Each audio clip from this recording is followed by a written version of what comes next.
নমস্কাৰ, চৰকাৰী কৰ্মচাৰী আৰু পেঞ্চনৰ লগত জড়িত এটা গুৰুত্বপূৰ্ণ খবৰ ভিডিঅ'টোৰ যোগেদি জনাব বিচাৰিছোঁ।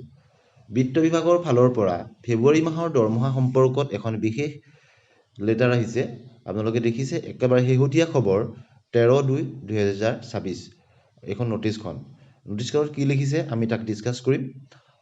দিছ is for general information of all the DDOs that while submitting salary bills for the month of February 2026, the income tax assessment calculation form under new tax regime is not required to be submitted along with salary bills for those employees whose gross salary income do not exceed rupees 12.75 lakhs during financial year 25-26.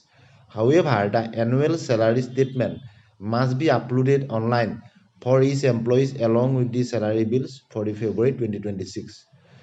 অৰ্থাৎ ইয়াত কোৱা হৈছে যে যেতিয়া নতুন tax ৰিজিমৰ অনুসৰি ফেব্ৰুৱাৰী 2026 যেতিয়া দৰমহা বিল জমা দিয়া হ'ব, সেইসকল কৰ্মচাৰীৰ দৰমহাৰ বিলৰ লগত ইনকম টেক্সৰ কোনো ধৰণৰ ইনকম টেক্স ৰিকুৱাৰমেণ্ট ছাবমিট কৰিব নালাগে। যিসকলৰ এনুৱেল মানে বাৰ্ষিক গ্ৰছ চেলাৰী তেওঁলোকৰ ইনকম 12.75 লাখ পাৰ নকৰে, সেইসকলে তেওঁলোকে ইনকম টেক্সৰ নতুন নিয়ম অনুসৰি তেওঁলোকে কি কৰিব নালাগে, টেক্স এছেছমেণ্ট বা কেলকুলেশ্যন ফৰ্ম এইখিনি ছাবমিট কৰিব নালাগে। কিন্তু তেওঁলোকে বাৰ্ষিক দৰমহাৰ ষ্টেটমেণ্ট দৰমহা বিলৰ লগত জমা দিব লাগিব। গতিকে অত্যন্ত এটা সুখবৰ বুলি ক'ব লাগিব।